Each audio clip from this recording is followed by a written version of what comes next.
Pada acara kumpul keluarga sederhana, menantu perempuanku memberiku alat pel lantai. "Berhentilah berpura-pura sakit dan bersihkan rumah ini," teriaknya kepadaku. "Anakku, Joko, ikut menimpali. Jangan jadikan usia sebagai alasan.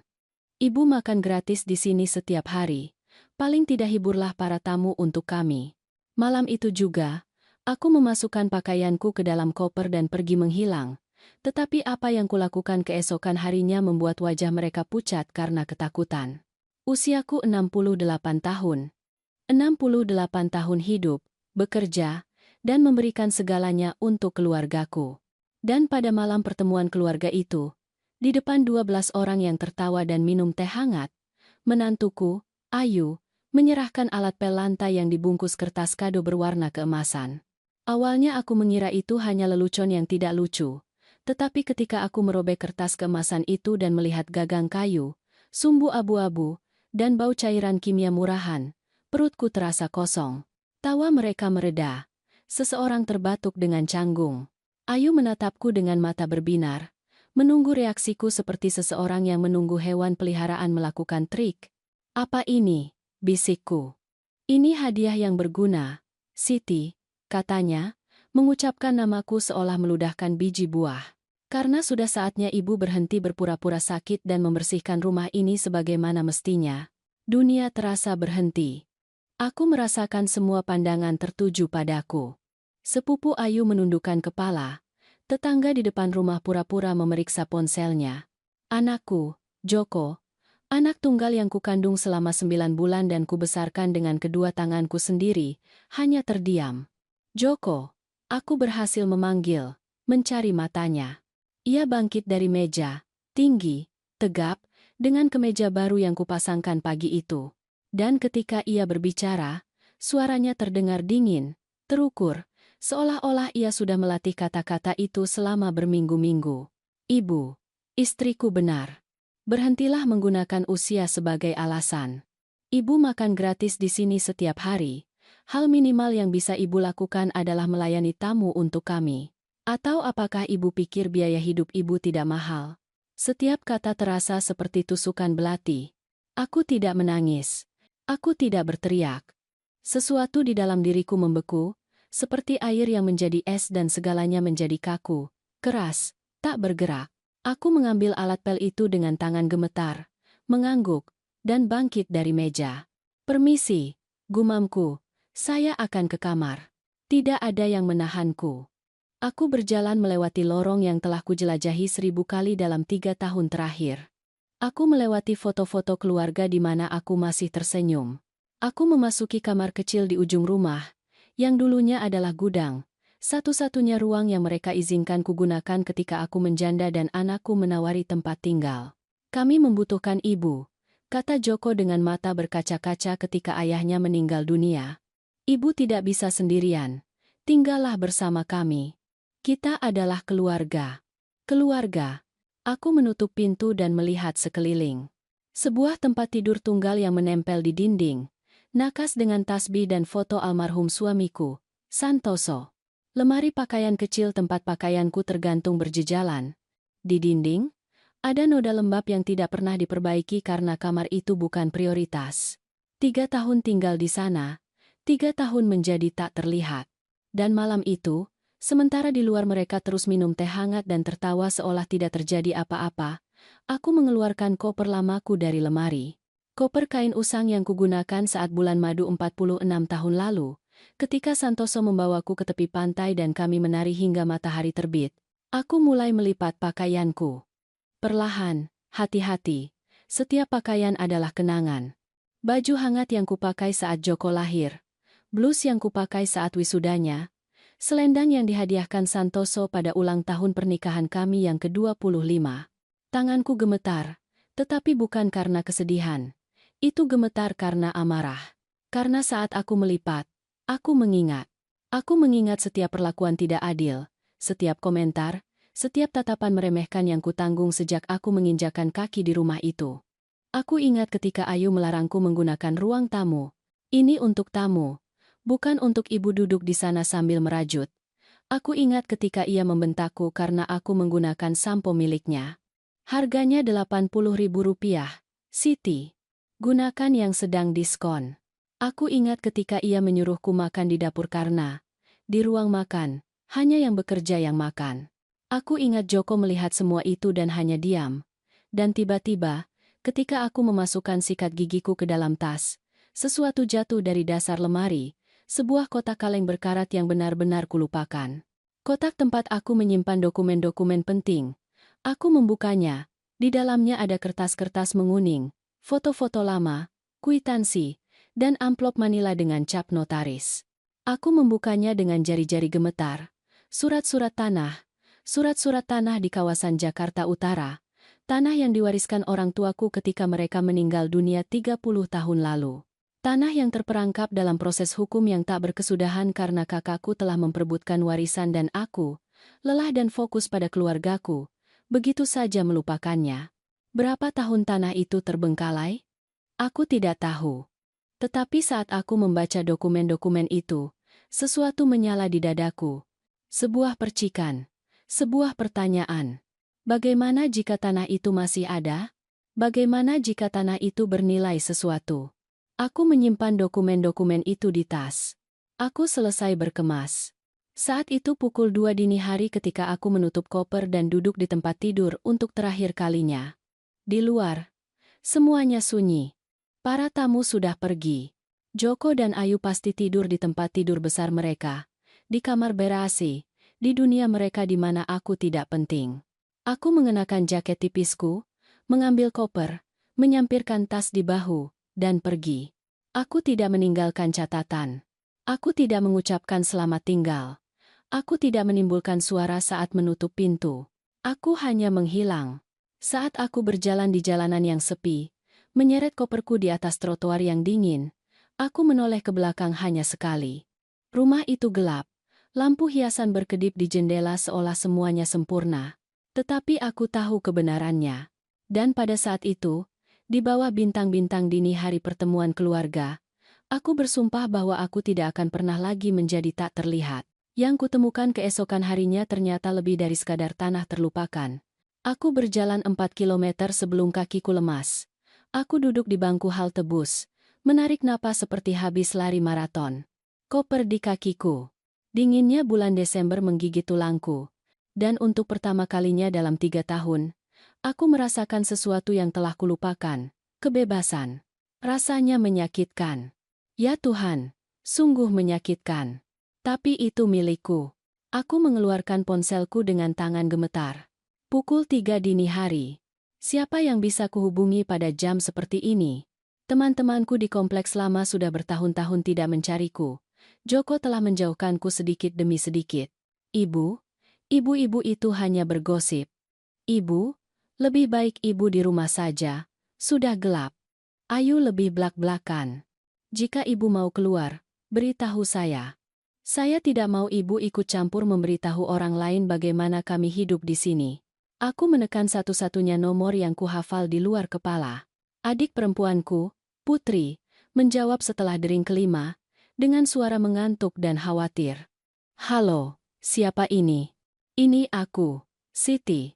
Senyap. Lalu teriakan tertahan. Siti, ada apa? Kamu baik-baik saja? Mereka melakukan sesuatu padamu? Aku butuh. Suaraku tercekat. Aku butuh tempat tinggal. Kamu di mana? Di dekat rumah Joko. Jangan bergerak. Aku jemput. Putri tiba 20 menit kemudian dengan mobil lamanya. Ia keluar dari mobil seperti badai, terbungkus daster bunga-bunga dan rambut acak-acakan. Ia memelukku begitu erat hingga aku hampir tidak bisa bernapas. Aku bersumpah akan membunuh anakmu itu, bisiknya di telingaku.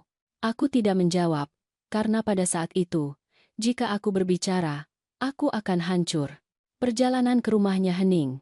Putri tinggal di sisi lain kota, di kompleks yang lebih sederhana tetapi penuh kehidupan, jalan sempit, rumah dicat warna-warni, anjing menggonggong di atap. Kebalikan dari kompleks perumahan mewah tempat Joko tinggal, dengan taman yang sempurna dan pagar listrik. Ketika kami tiba, suaminya, Bima, sudah menyiapkan kopi. Ia mendudukanku di meja dapurnya, menyampirkan selimut di bahuku, dan tidak bertanya apa-apa. Ia hanya meremas tanganku. Di sini kamu aman, Siti.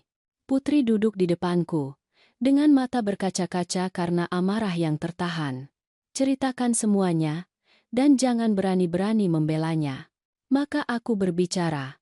Aku menceritakan 3 tahun itu. Tidak hanya penghinaan malam itu, tetapi semuanya. Sisa makanan yang mereka berikan padaku sementara mereka memesan makanan mahal.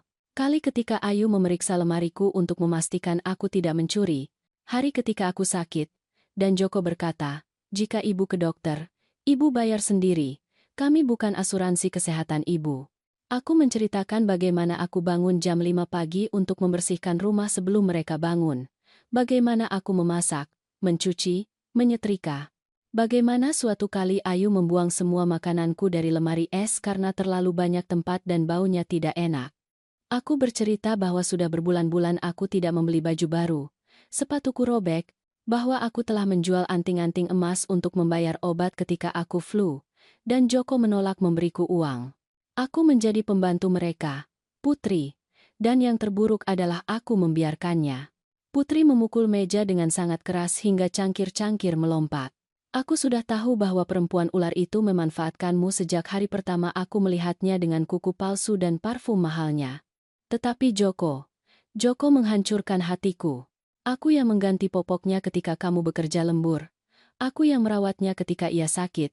Dan begini ia membalasmu? Bima menyela dengan suaranya yang tenang. Yang penting sekarang adalah Siti baik-baik saja. Nanti ada waktu untuk menyelesaikan masalah. Tetapi Putri belum selesai. Siti, apakah kamu ingat tanah itu? Aku terdiam. Tanah yang mana? Tanah ayah dan ibu. Yang mereka tinggalkan untukmu dalam warisan. Kamu tidak pernah menjualnya. Amplop manila. Kertas-kertas di tasku. Aku lupa. Ada masalah hukum dengan Arman. Dan setelah itu kamu menikah, punya Joko, mendedikasikan diri untuk keluargamu, dan kamu lupa bahwa kamu punya sesuatu milikmu sendiri, Putri menyambung. Siti, tanah itu ada di kawasan Jakarta Utara. Kamu tahu apa yang terjadi di sana dalam beberapa tahun terakhir? Aku menggeleng. Itu adalah kawasan pembangunan properti terbesar di kota. Mereka telah membangun pusat perbelanjaan, gedung apartemen, perkantoran, tanah yang kamu warisi, jika masih atas namamu, bernilai sangat mahal. Jantungku berdebar kencang. Tetapi proses hukumnya tidak pernah selesai. Arman memperebutkan bagiannya. Ecakihan. Arman meninggal dunia 5 tahun lalu, Siti, dan ketika ia meninggal, bagiannya secara otomatis dibagi lagi di antara ahli waris yang masih hidup, yaitu kamu dan aku.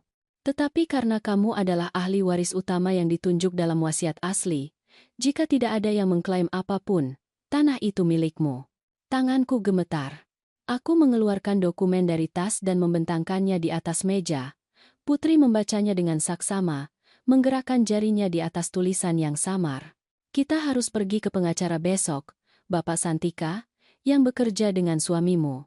Bapak Santika masih bekerja? Ia sudah 80 tahun, tetapi masih aktif, dan ia mengenalmu. Percayalah padanya. Malam itu aku tidur di kamar tamu Putri, tempat tidur yang lembut, jendela dengan tirai bersih, nakas dengan lampu tidur, sangat berbeda dari gudang gelap tempat aku menghabiskan 1000 malam merasa seperti penyusup. Tetapi aku tidak bisa tidur. Aku menatap langit-langit, mengingat bagaimana Joko berubah sejak ia menikah dengan Ayu, bagaimana kunjungannya menjadi jarang setelah pernikahan, bagaimana, ketika Santoso meninggal dunia dan aku sendirian di rumah besar dan kosong itu, Joko muncul dengan solusi yang sempurna. Tinggallah bersama kami, Ibu. Ibu tidak bisa sendirian. Kami membutuhkan Ibu. Mereka membutuhkanku, atau mereka membutuhkan seseorang yang membersihkan rumah mereka secara gratis. Aku ingat sesuatu yang lain, sesuatu yang pada saat itu tidak terasa aneh, tetapi sekarang masuk akal. 6 bulan setelah aku pindah, Ayu mulai bertanya, pertanyaan tentang situasi keuanganku. Apakah Santoso meninggalkan sesuatu untukku? Apakah aku punya properti atau tabungan? Hanya ingin tahu, Ibu mertua. Kami hanya ingin membantu jika Ibu butuh sesuatu.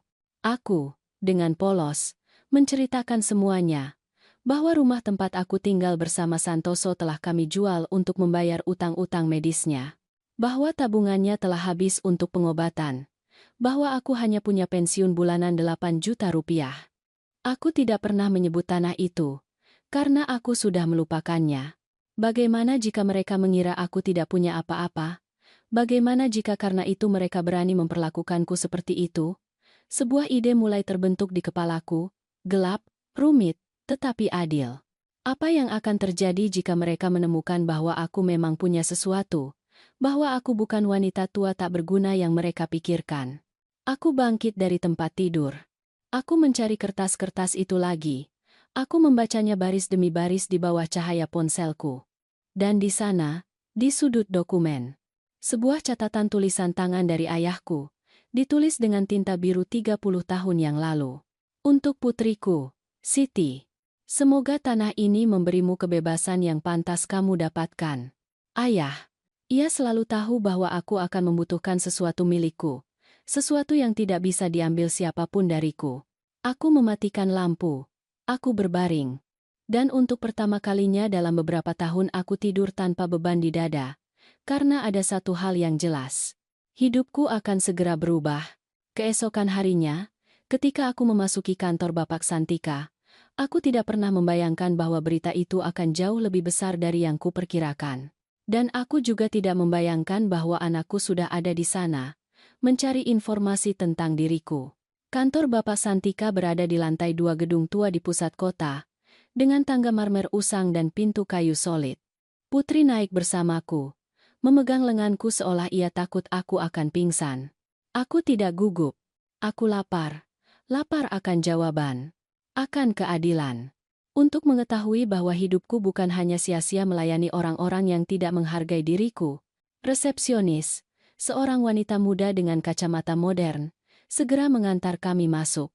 Bapak Santika bangkit dari mejanya dengan susah payah, bersandar pada tongkat yang elegan. 80 tahun, tetapi tatapannya masih tajam seperti pisau. Siti Dewi, katanya dengan suara serak, sudah berapa tahun kita tidak bertemu? Terlalu lama, Bapak. Aku duduk di depannya. Putri berdiri, gugup. Bapak Santika merapikan kacamatanya dan mengulurkan tangan. Mana dokumen-dokumen itu? Aku menyerahkan amplop manila itu padanya. Ia membukanya perlahan, dengan rasa hormat, seperti orang yang membuka buku kuno. Matanya menelusuri surat tanah, segel, tanda tangan. 5 menit berlalu dalam keheningan mutlak. Hanya detak jam dinding dan suara kertas yang dibalik. Akhirnya, ia meletakkan kertas-kertas itu di atas meja dan menatapku lekat-lekat. Siti, apakah kamu tahu apa yang kamu miliki di sini? Tanah yang ditinggalkan orang tuaku. Tetapi proses hukumnya tidak pernah selesai karena masalah dengan kakakku, Arman. Arman meninggal dunia tanpa wasiat 5 tahun lalu. Hak-haknya secara otomatis dibagi di antara ahli waris sah dari warisan asli, yaitu kamu dan Putri. Tetapi karena kamu adalah ahli waris utama yang ditunjuk oleh orang tuamu dan Putri tidak pernah mengklaim bagiannya. Karena saya tidak membutuhkan apa-apa, sela adikku. Tanah itu memang untuk Siti sejak dulu. Pengacara itu mengangguk. Tanah itu sepenuhnya atas namamu, Siti. Proses hukum ditutup secara otomatis 3 tahun lalu karena daluarsa hak kepemilikan. Itu milikmu. Sah, total, sepenuhnya milikmu. Jantungku berdebar sangat kencang hingga aku bisa mendengarnya di telingaku. Dan apakah itu bernilai sesuatu? Bapak Santika mengeluarkan map dari lemari arsipnya. Ia membukanya dan menunjukkan padaku peta, penilaian baru-baru ini, foto-foto satelit. Tanah itu berada di dekat pusat perbelanjaan baru, luasnya 5.000 meter persegi. Harga per meter persegi di daerah itu dinilai Rp600.000. Aku berhitung dalam hati. Putri melakukannya lebih cepat. 3 miliar rupiah, bisiknya. Kantor mulai berputar. Tidak mungkin. Mungkin saja, kata Bapak Santika sambil tersenyum. Dan apakah ada lagi? Suamimu, Santoso, adalah pria yang sangat berhati-hati.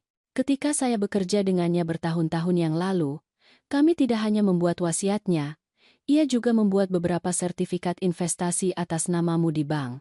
Investasi jangka panjang yang jatuh tempo 10 tahun setelah kematiannya.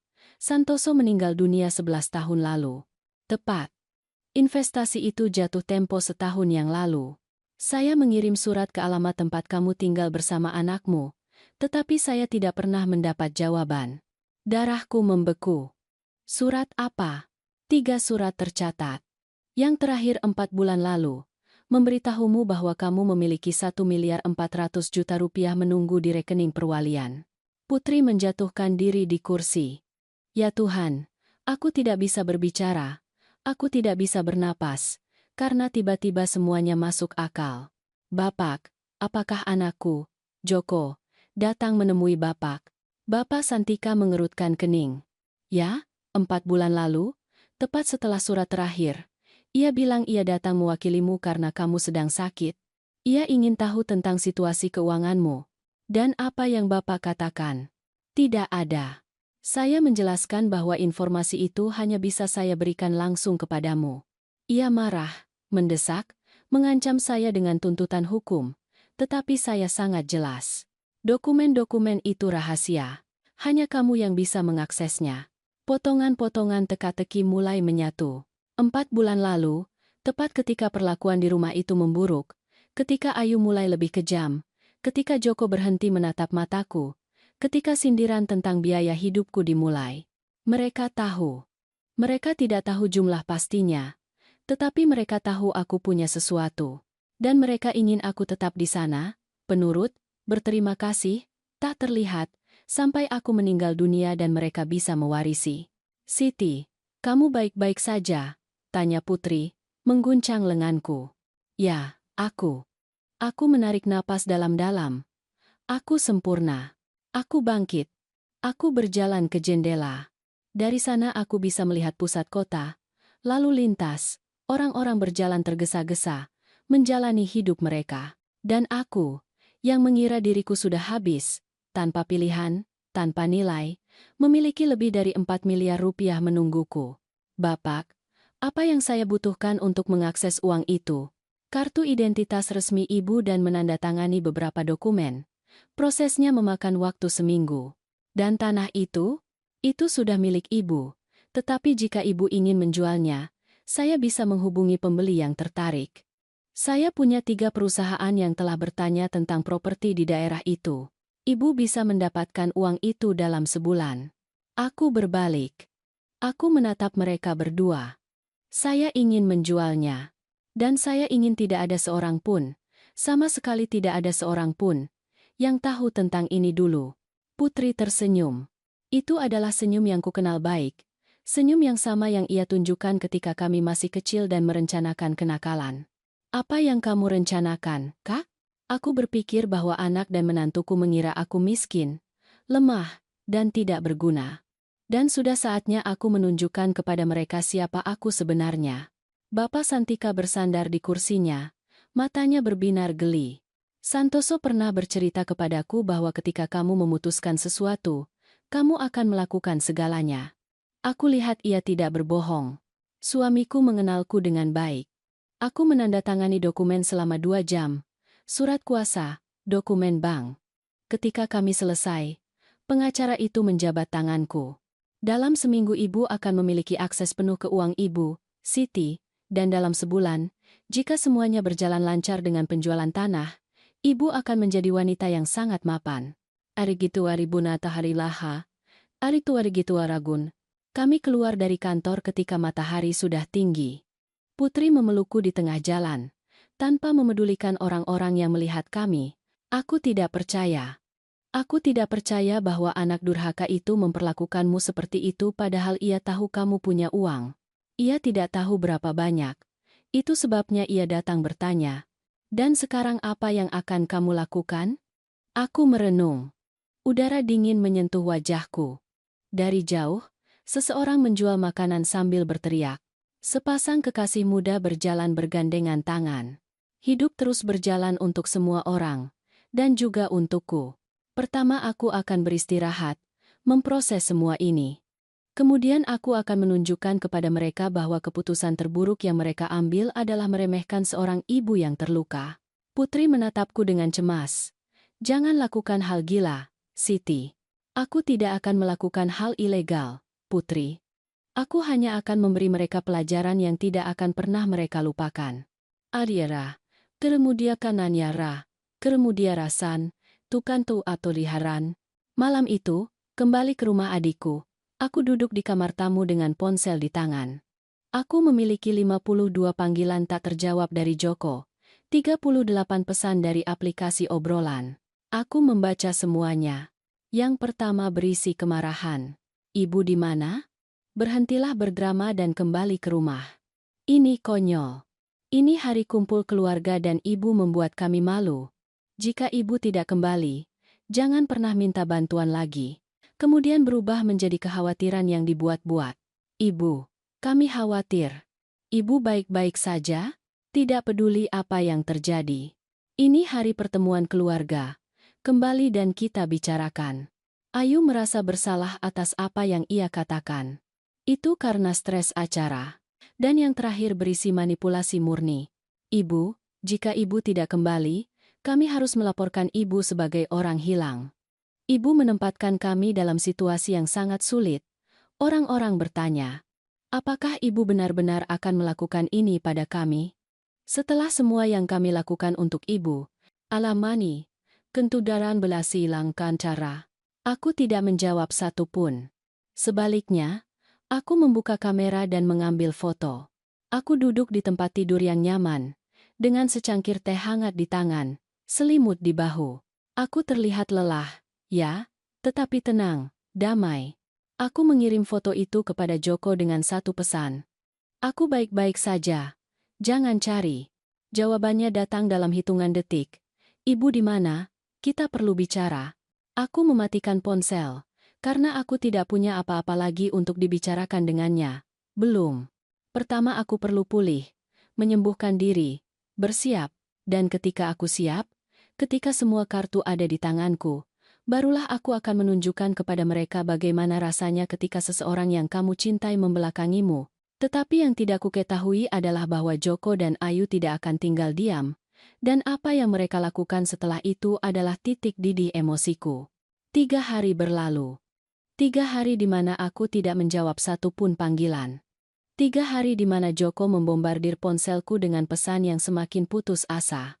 3 hari di mana, untuk pertama kalinya dalam beberapa tahun, aku tidur sepanjang malam tanpa terbangun karena kecemasan. Putri merawatku seolah aku terbuat dari kaca.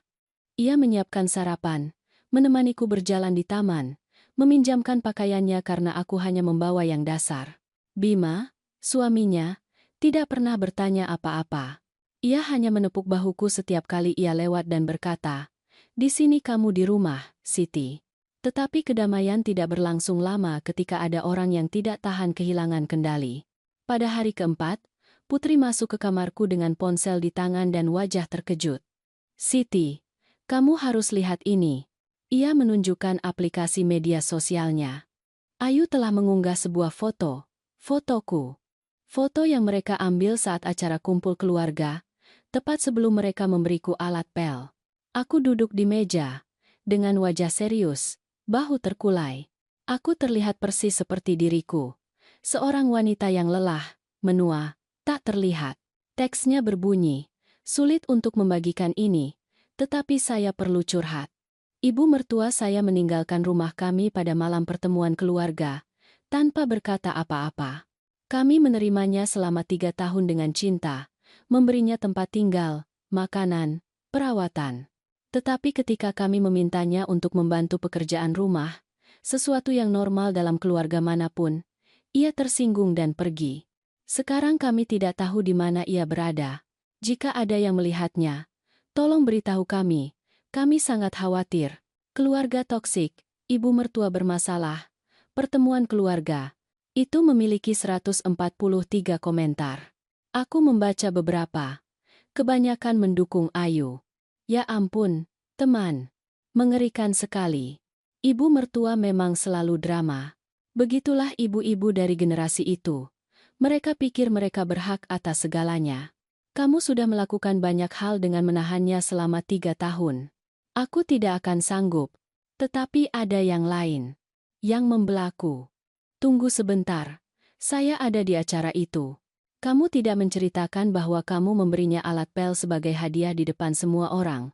Apakah kita benar-benar percaya bahwa seorang wanita berusia hampir 70 tahun pergi karena iseng? Ada hal lain yang terjadi di sana. Saya kenal keluarga itu. Ibu itu bekerja keras seperti budak di rumah itu dan mereka tidak pernah memperlakukannya dengan baik. Putri sangat marah. Wanita jahat itu mencoba membuatmu terlihat seperti orang gila, seolah-olah kamu yang bermasalah. Aku tidak mengatakan apa-apa, hanya terus membaca, karena di antara semua komentar itu ada satu yang menarik perhatianku. Itu dari Bu Dewi, tetanggaku di kompleks lama. Wanita yang menjual bunga kepadaku setiap hari Minggu untuk kubawa ke makam Santoso. Ayu, saya kenal Bu Siti sudah 30 tahun. Ia adalah salah satu wanita paling mulia yang pernah saya kenal. Jika ia pergi dari rumahmu, itu karena ia punya alasan kuat. Dan masalah alat pel itu adalah penghinaan yang kita semua lihat. Jangan mencoba menjadi korban sekarang. Aku merasakan sesuatu yang hangat di dada. Masih ada orang yang mengingatku, yang tahu siapa aku sebenarnya. Kamu mau membalas? Tanya Putri. Tidak. Bagaimana tidak? Ia mencemarkan namamu. Biarkan ia bicara. Biarkan ia mengatakan apapun yang ia mau. Ketika saatnya tiba, semua orang akan tahu kebenarannya. Tetapi Putri benar tentang satu hal. Ayu tidak akan berhenti. Dan Joko juga tidak. Sore itu juga, anakku muncul di rumah Putri. Bima membuka pintu. Aku ada di kamar, tetapi aku bisa mendengar semuanya. Dinding di rumah itu tipis. Saya perlu bertemu ibu saya, kata Joko. Suaranya terdengar tegang, terkontrol. Ia tidak bersedia, jawab Bima dengan tegas. Ia ibu saya. Saya punya hak untuk bertemu dengannya. Ia yang akan memutuskan kapan ia ingin bertemu denganmu. Hormati itu. Paman tidak mengerti. Istri saya sangat tertekan. Orang-orang membicarakan kami. Kami perlu menyelesaikan ini. Yang perlu kalian lakukan adalah merenungkan bagaimana kalian memperlakukannya. Ada keheningan yang panjang. Kemudian, suara Joko berubah. Itu menjadi lebih rendah, lebih berbahaya. Beritahu ia bahwa jika ia tidak kembali, kami harus mengambil tindakan hukum. Putri muncul saat itu. Aku mendengarnya dari kamar. Tindakan hukum. Tindakan hukum apa, Joko? Ibumu tidak berutang apapun padamu. Ia tidak mencuri apa-apa. Ia tidak melakukan kesalahan apa-apa. Ia pergi karena kamu dan wanita itu memperlakukannya seperti sampah. Tante tidak tahu apa yang terjadi di rumah saya. Alam laktukan ga antrilonya. Alanya dukankan ga. Ilabunya dukankan ga. Aku tahu kamu memberinya alat pel saat pertemuan keluarga. Aku tahu kamu menghinanya di depan semua orang. Aku tahu kamu memperlakukannya seperti pembantu. Mau aku lanjutkan? Istri saya sedang stres. Itu hanya kesalahpahaman. Kesalahpahaman yang berlangsung 3 tahun. Joko kehilangan ketenangannya. Ibu saya bersikap seperti anak kecil yang manja, hanya karena hadiah sialan itu. Itu konyol. Yang konyol adalah kamu tidak mengerti mengapa ia pergi. Suara Putri sedingin es. Dan sekarang pergilah dari rumahku sebelum aku memanggil nomor darurat 110. Ini tidak akan berakhir begitu saja. Kamu benar. Ini tidak akan berakhir begitu saja. Aku mendengar pintu ditutup dengan keras. Langkah Joko menuruni tangga. Mesin mobilnya dihidupkan. Putri masuk ke kamarku. Matanya merah, tetapi bukan karena kesedihan, karena amarah. Anak itu tersesat, Siti.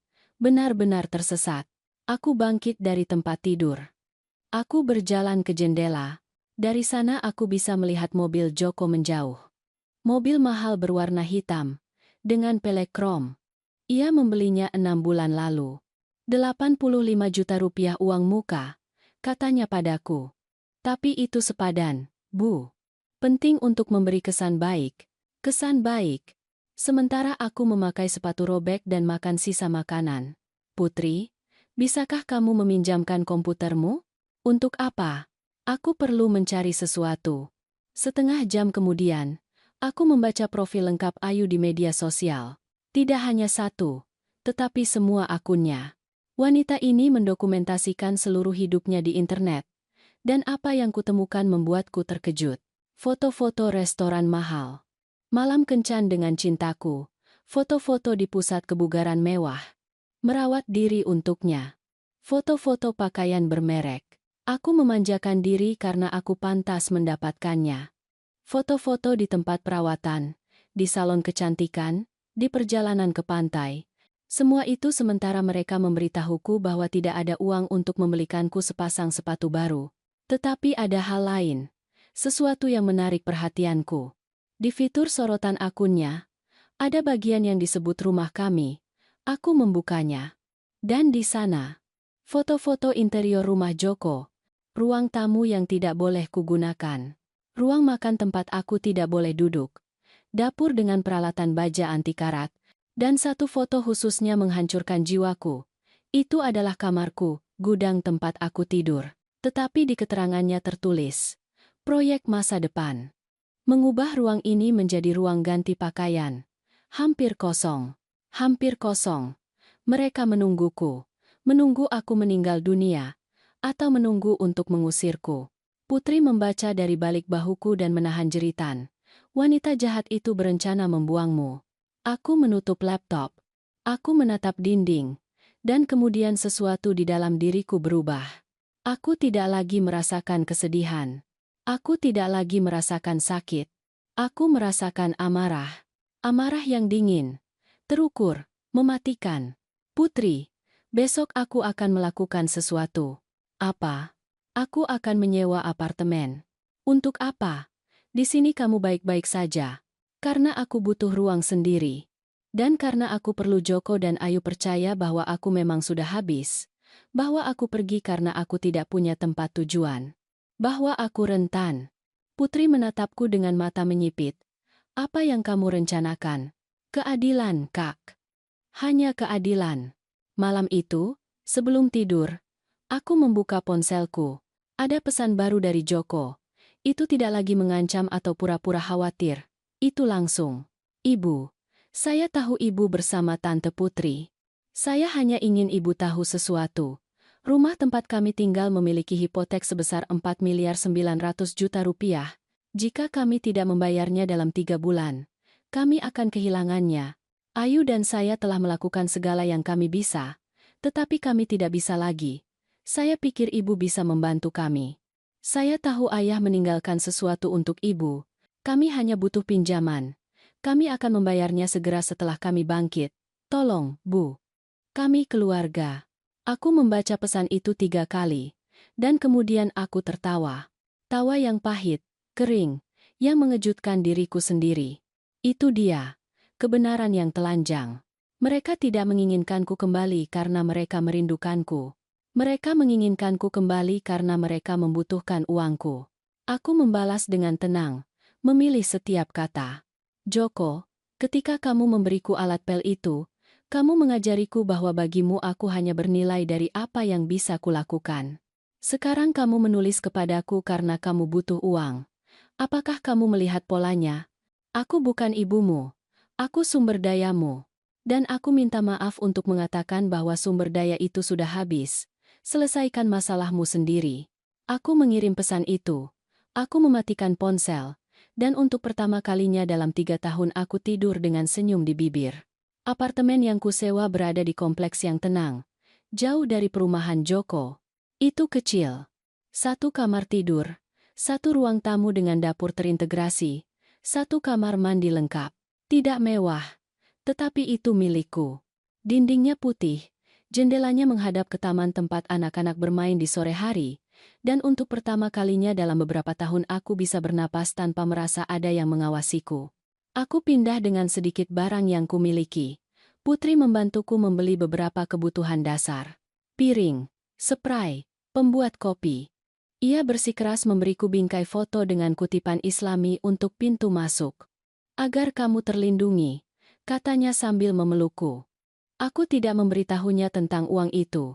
Belum. Aku ingin merahasiakan semuanya sampai waktu yang tepat. Seminggu setelah aku pindah, Bapak Santika meneleponku. Siti, datanglah ke kantor. Ada sesuatu yang perlu ibu ketahui. Suaranya terdengar berat, khawatir. Aku tiba sore itu juga. Bapak Santika menungguku dengan map biru di atas meja. Ia terlihat lebih tua dari terakhir kali, seolah ada yang membebani bahunya. Duduklah. Silakan. Aku duduk. Jantungku sudah berdebar kencang. Ada apa, Bapak? Ia membuka map dan mengeluarkan beberapa kertas. Itu adalah salinan permohonan, formulir resmi dengan cap. Joko datang lagi 2 hari yang lalu. Kali ini ia membawa seorang pengacara.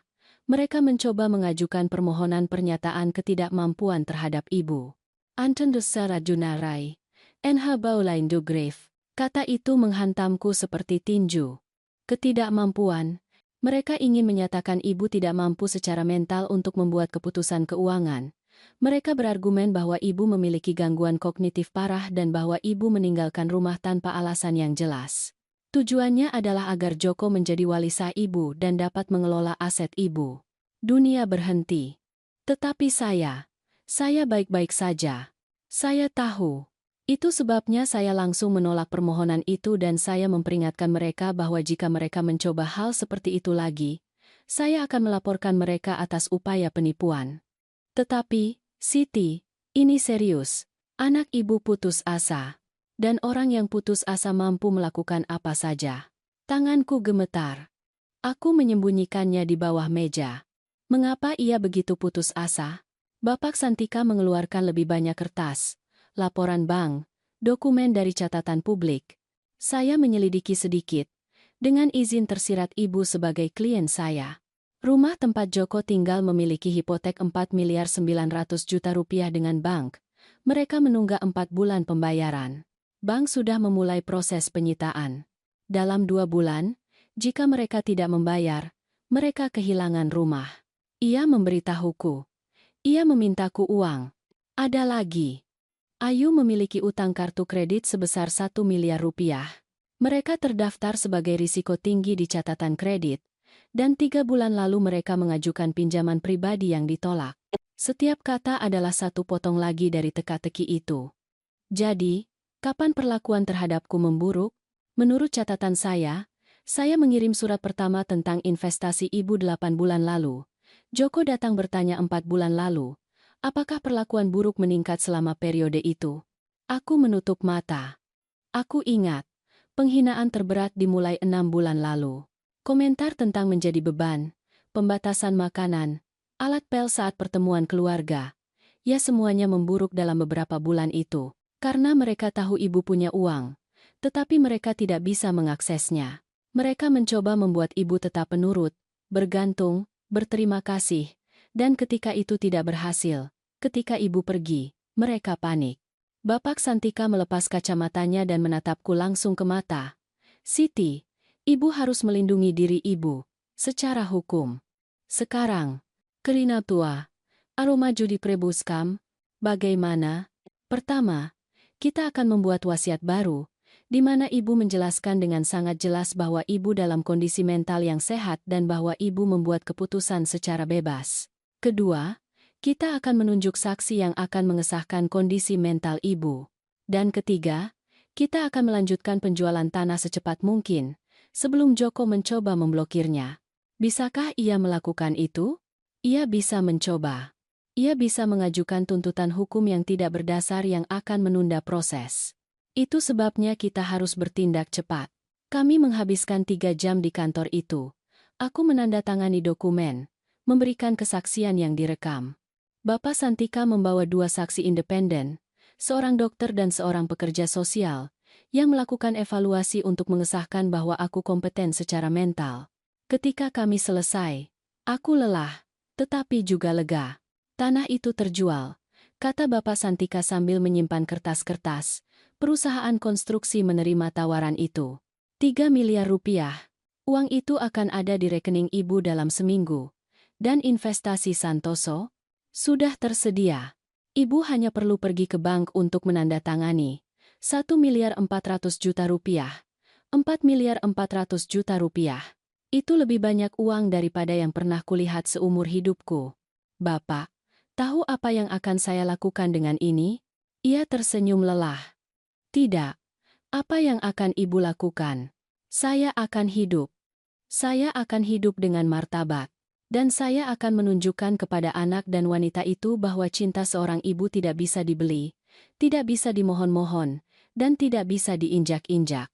Suamimu pasti bangga. Aku keluar dari kantor ketika hari sudah gelap. Pusat kota penuh dengan orang-orang yang pulang kerja. Pedagang kaki lima berteriak, bau makanan. Tetapi aku berjalan seolah melayang. Karena untuk pertama kalinya dalam beberapa tahun masa depanku hanya bergantung padaku. Aku tiba di apartemenku dan membuat teh. Aku duduk di sofa kecil yang dihadiahkan putri dan membuka ponselku. Ada pesan baru dari Joko. Itu bukan lagi permohonan. Itu adalah ancaman yang terselubung. Ibu, saya tahu Bapak Santika memasukkan ide ke kepala ibu. Ia hanya menginginkan uang ibu. Jangan percaya pada orang asing. Percaya pada keluarga ibu. Ayu sangat terpengaruh oleh semua ini. Ia harus pergi ke psikolog. Jika sesuatu terjadi padanya, itu akan menjadi kesalahan ibu. Orang-orang di kompleks bertanya tentang ibu. Mereka mengatakan hal-hal buruk. Apakah itu yang ibu inginkan? Menghancurkan nama keluarga ini. Aku memblokir nomornya. Tetapi aku tidak memblokir Bu Dewi, tetangga lamaku. Ia juga menulis kepadaku.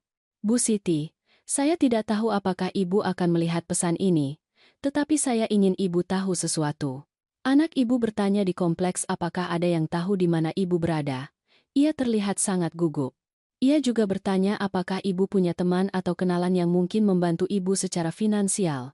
Saya bilang saya tidak tahu apa-apa, tetapi saya punya firasat buruk. Hati-hati, ya, Bu. Aku membalas. Terima kasih, Bu Dewi. Saya baik-baik saja, dan jangan khawatir.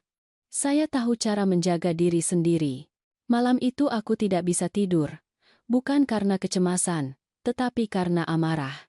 Anakku, anak yang kugendong di pelukan, yang kurawat ketika ia sakit keras pada usia 5 tahun, yang kusuapi dengan uang yang kudapatkan dari membersihkan rumah orang lain ketika Santoso baru mulai bekerja. Anak itu mencoba menyatakan aku gila untuk merampokku. Bukan kesedihan yang kurasakan. Itu adalah kekecewaan, dalam, menyakitkan, tak terperbaiki. Tetapi itu juga kejernihan. Karena sekarang aku tahu bahwa tidak ada jalan kembali, tidak ada rekonsiliasi yang mungkin, tidak ada keluarga untuk diselamatkan. Hanya ada seorang ibu yang perlu membela diri, dan sebuah pelajaran yang harus diajarkan. Aku bangkit dari tempat tidur. Aku pergi ke dapur. Aku mengambil buku catatan dan pena, dan aku mulai menulis. Itu bukan rencana balas dendam. Itu adalah rencana keadilan. Poin 1. Mengamankan semua uang di rekening yang tidak bisa dijangkau Joko. Poin 2. Membangun kembali hidupku dengan martabat jauh dari orang-orang toksik. Poin 3. Ketika saatnya tiba, ketika Joko dan Ayu berada di tepi jurang, barulah, ya, menunjukkan kepada mereka siapa aku sebenarnya. Bukan untuk menyakiti mereka, tetapi agar mereka belajar. Aku menutup buku catatan, mematikan lampu, dan tidur dengan kepastian bahwa permainan baru saja dimulai. Uang itu tiba di rekeningku pada hari Selasa pagi. Aku sedang minum kopi di dapur kecilku ketika ponsel bergetar dengan notifikasi bank. Transfer diterima. 4.400.000.000 rupiah. Aku menatap layar selama 5 menit penuh. Angka-angka itu tampak tidak nyata. Seolah akan hilang jika aku berkedip, tetapi tidak hilang. Aku segera menelepon Bapak Santika. Bapak, uangnya sudah ada. Sempurna. Sekarang dengarkan saya baik-baik, Siti. Bagilah uang itu ke dalam beberapa rekening. Jangan semuanya di satu tempat. Dan gunakan layanan perbankan pribadi bank. Ibu butuh perlindungan tambahan. Perlindungan? Jika Joko mencoba sesuatu secara hukum, kita ingin jelas bahwa uang itu dikelola dengan baik dan bahwa ibu sepenuhnya mengendalikan keputusan ibu. Aku mengikuti instruksinya dengan tepat. Sore itu aku pergi ke bank. Aku dilayani oleh seorang eksekutif muda, elegan, yang setelah melihat jumlah di rekeningku, mengubah sikapnya sepenuhnya. Ibu Siti, suatu kehormatan untuk membantu ibu. Apakah ibu mempertimbangkan opsi investasi? 3 jam kemudian, aku keluar dari bank dengan semuanya terorganisir. 2 miliar rupiah dalam investasi jangka tetap, 1 miliar di rekening tabungan, 500 juta di rekening giro yang dapat diakses, dan 900 juta di rekening lain untuk pengeluaran dan keadaan darurat. Aku merasa kuat. Bukan karena uang itu sendiri, tetapi karena keamanan yang diberikannya kepadaku. Kebebasan. Aku berjalan di pusat perbelanjaan terdekat. Sudah bertahun-tahun aku tidak masuk ke toko pakaian tanpa melihat harga. Bertahun-tahun aku tidak membeli sesuatu hanya karena aku menyukainya. Aku masuk ke butik. Seorang penjual mendekat dengan senyum profesional. "Selamat sore, Ibu. Mencari sesuatu yang spesifik?" "Ya. Saya mencari untuk terlihat seperti wanita yang saya sebenarnya, bukan seperti wanita yang mereka buat saya yakini." Ia berkedip, bingung. Kemudian ia tersenyum dengan rasa tahu. "Saya mengerti sepenuhnya. Mari ikut saya." Aku keluar dari sana dengan 4 tas. Pakaian baru, sepatu yang nyaman tetapi elegan, jaket tipis berwarna merah anggur. Aku menghabiskan 3 juta rupiah tanpa berkedip. Kemudian aku pergi ke salon. Aku memotong rambutku yang sudah lama dan tidak terawat selama bertahun-tahun. Penata rambut itu menyarankan, "Bagaimana dengan potongan sebahu? Itu akan memberi ibu tampilan yang segar, lebih muda." "Lakukan." "Ingo gaributo. Kebanadonili 9. 2 jam kemudian aku keluar dari sana dengan potongan modern. Rambut diwarnai untuk menutupi uban dan merasa 30 tahun lebih muda. Kembali ke apartemenku. Aku melihat diriku di cermin lift dan tidak mengenali wanita yang membalas tatapanku. Wanita itu memiliki punggung yang tegak, tatapan yang tegas, senyum yang samar tetapi percaya diri. Wanita itu tidak lagi meminta izin untuk hidup. Hari-hari berikutnya adalah tentang membangun kembali. Aku mendaftar di klub membaca yang bertemu setiap hari Kamis di perpustakaan kota. Di sana aku bertemu Burina, seorang wanita berusia 72 tahun, dengan humor yang tajam dan tawa yang menular. "Siti, benar? Putri bercerita tentangmu," katanya saat kami minum kopi setelah sesi. "Kamu kenal adikku. Sudah bertahun-tahun. Ia bercerita tentang apa yang kamu lalui. Dan biarkan aku memberitahumu sesuatu. Anak manapun yang memperlakukan ibunya seperti itu tidak pantas menyandang nama keluarganya." Aku langsung menyukainya. Burinalah yang, 2 minggu kemudian, memberiku informasi yang mengubah segalanya. Kami berada di rumahnya, minum teh dan makan kue. Tiba-tiba ia memasang wajah serius. "Siti, aku perlu menceritakan sesuatu, tetapi kamu harus berjanji tidak akan melakukan hal gila." Jantungku berdebar kencang. "Ada apa?" "Ayu menyebarkan hal-hal buruk." "Hal buruk apa?" Burina mengeluarkan ponselnya dan menunjukkan grup di aplikasi obrolan. Itu disebut tetangga perumahan mewah. Aku pernah tinggal di sana ketika bersama Joko, tetapi aku tidak pernah dimasukkan ke dalam grup itu. Ia menggulir hingga menemukan pesan-pesan itu. "Itu dari Ayu, 3 hari yang lalu." "Teman-teman, saya butuh saran. Ibu mertua saya mencuri uang kami dan menghilang. Kami telah mencoba berbicara dengannya, tetapi ia memblokir kami. Kami sedang mempertimbangkan untuk melaporkannya. Apakah ada yang tahu pengacara yang bagus?" Aku merasakan darahku mendidih. Aku terus membaca balasan. "Ya ampun, teman. Berapa banyak yang ia curi? Mengerikan sekali. Ibu mertua memang selalu bermasalah. Aku kenal pengacara spesialis penipuan keluarga. Aku akan memberikan kontaknya." Tetapi ada juga pesan lain. Pesan yang mengejutkanku.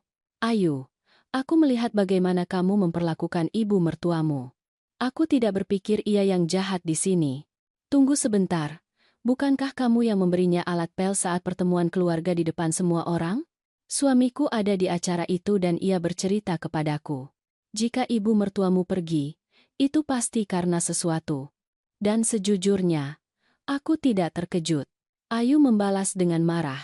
"Kalian tidak tahu apa-apa tentang apa yang terjadi di rumahku. Bu Siti selalu manipulatif.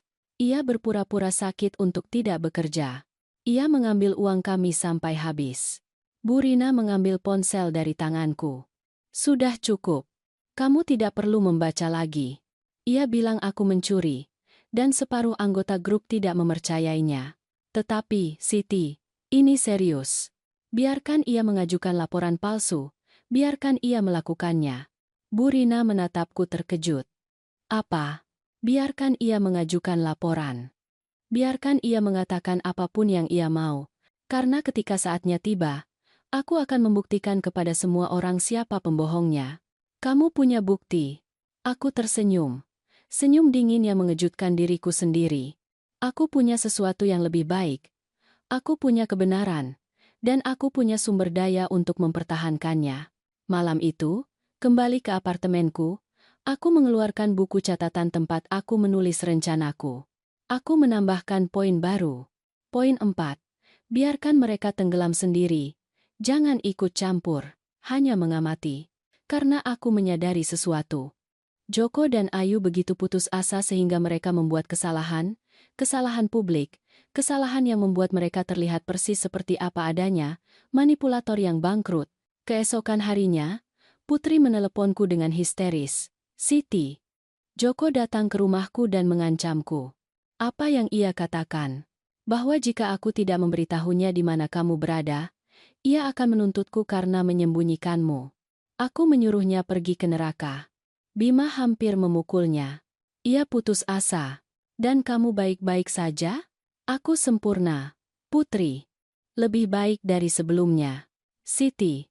Nada suaramu menakutkanku. Jangan takut. Percayalah padaku saja. Aku menutup telepon dan menatap keluar jendela. Di luar, anak-anak bermain di taman. Sepasang suami istri lanjut usia berjalan bergandengan tangan. Hidup terus berjalan. Terlepas dari drama pribadi. Ponselku bergetar. Itu adalah pesan dari nomor tak dikenal. Bu Siti, saya Bapak Dimas, pengacara anak Ibu, Joko. Saya ingin berbicara dengan Ibu tentang kemungkinan rekonsiliasi keluarga dan membahas beberapa masalah warisan yang tertunda. Bisakah kita bertemu? Jadi, mereka telah menyewa pengacara. Aku meneruskan pesan itu kepada Bapak Santika. Jawabannya datang dalam hitungan menit. Jangan jawab. Komunikasi apapun akan melalui saya. Saya akan mengurusnya. Malam itu aku tidur nyenyak. Karena aku tahu bahwa Joko melakukan persis seperti yang kuharapkan. Bergerak dalam kepanikan, tanpa strategi, meninggalkan jejak bukti keputusasaannya. Dan sementara ia tenggelam, aku terangkat. Aku telah beralih dari menjadi wanita tua tak terlihat, beban, yang makan gratis, menjadi wanita dengan sumber daya, dengan martabat, dengan rencana. Dan yang terbaik dari semuanya, mereka tidak tahu apa yang akan menimpa mereka. Pesan itu datang pada hari Jumat sore. Itu bukan dari Joko. Itu dari nomor yang langsung ku kenali, meskipun sudah bertahun-tahun aku tidak melihatnya.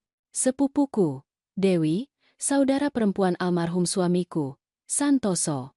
Siti, aku perlu bicara denganmu. Ini mendesak. Tolong telepon aku.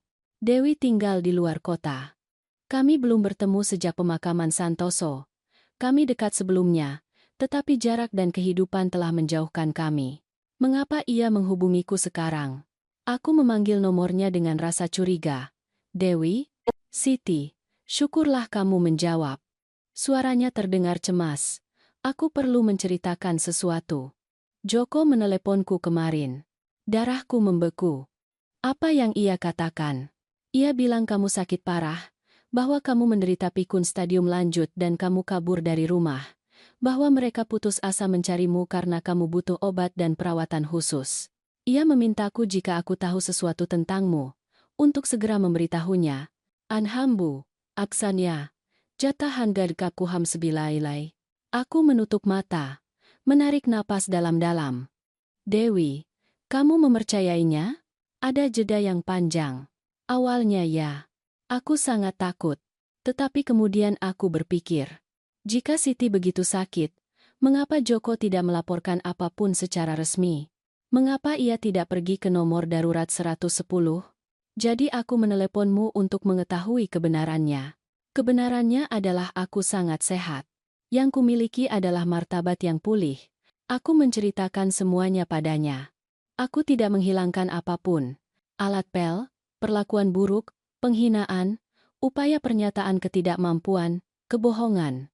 Dewi mendengarkan dalam diam. Dan ketika aku selesai, aku mendengarnya terisak. Santoso pasti berbalik di kuburnya jika ia tahu ini. Ia memuja Joko. Tetapi ia juga memujamu. Ia selalu berkata, Siti adalah wanita terkuat yang kukenal. Tetapi ia bersikap lembut agar tidak menyakiti siapapun. Suamimu mengenalku dengan baik. Apa yang akan kamu lakukan? Sesuatu yang seharusnya sudah kulakukan sejak lama. Menempatkan diriku diutamakan. Jika kamu butuh sesuatu, apapun itu, andalkan aku. Terima kasih, Dewi. Tapi aku baik-baik saja, lebih baik dari sebelumnya. Aku menutup telepon dan berpikir. Joko menelepon semua kenalan kami, menanamkan benih bahwa aku sakit, gila, tidak mampu, mempersiapkan dasar untuk membenarkan tindakan hukum apapun yang ingin ia ambil. Ia cerdas, tetapi tidak secerdas yang ia kira. 2 hari kemudian, Joko muncul di apartemenku. Aku tidak tahu bagaimana ia mendapatkan alamatnya. Mungkin ia mengikuti Putri, atau membayar seseorang untuk menyelidikiku. Tapi ia ada di sana, mengetuk pintuku pada hari Minggu pagi. Aku melihat melalui lubang intip. Ia terlihat lesu, mata berkantung. Ia kehilangan berat badan. Kemeja yang ia kenakan kusut. Aku tidak membuka pintu segera. Aku membiarkannya mengetuk 3 kali lagi. Kemudian, dengan tenang, aku membuka kunci. Ibu. Suaranya pecah. Syukurlah ibu baik-baik saja. Anda Barita Nina. Aku tidak membalas pelukan yang ia coba berikan. Aku menyingkir dan membiarkannya masuk. Apartemenku kecil tetapi berharga. Bersih, teratur, dengan bunga segar di meja. Dunia yang sama sekali berbeda dari gudang tempat mereka menahanku. Joko melihat sekeliling dengan mata terbelalak. Ibu tinggal di sini? Ya. Ini milikku. Sewa dengan uangku sendiri. Tapi bagaimana? Dari mana ibu mendapatkan uang untuk? Duduklah, Joko. Ia duduk di sofa kecil. Aku tetap berdiri. Aku tidak akan memberinya keuntungan ketinggian. Apa yang kamu inginkan? Bu. Saya datang untuk meminta maaf. Air mata mulai mengalir di pipinya. Saya tahu kami kacau. Saya tahu kami memperlakukan ibu dengan buruk. Ayu stres dengan pekerjaan, dengan pengeluaran rumah, dan saya juga di bawah banyak tekanan. Tapi kami tidak pernah bermaksud menyakiti ibu. Akting yang hampir meyakinkan. Dan alat pel itu adalah kesalahan yang mengerikan. Ayu sudah menangis ribuan kali karena itu. Ia hancur. Ia sudah pergi ke psikolog, ke terapi. Ia menyadari bahwa ia salah. Begitu. Bu, tolong. Kami keluarga. Kita tidak bisa berakhir seperti ini. Aku duduk di depannya. Aku menatap matanya. Mata yang sebagai anak kecil menatapku dengan penuh kasih dan yang sekarang hanya mencerminkan keputusasaan. Katakan yang sebenarnya padaku, Joko. Mengapa kamu benar-benar datang? Ia menunduk. Kami dalam masalah. Masalah apa? Rumah. Kami akan kehilangannya. Bank sudah memberi kami ultimatum. Jika kami tidak membayar 2.600.000.000 rupiah dalam 3 minggu ke depan, mereka akan menyita hipotek. Kami akan kehilangan tempat tinggal. Itu dia. Kebenaran yang telanjang. Dan apa yang kamu harapkan aku lakukan? Joko mendongak. Dan di matanya aku melihat sesuatu yang menghancurkan hatiku, bukan penyesalan. Harapan.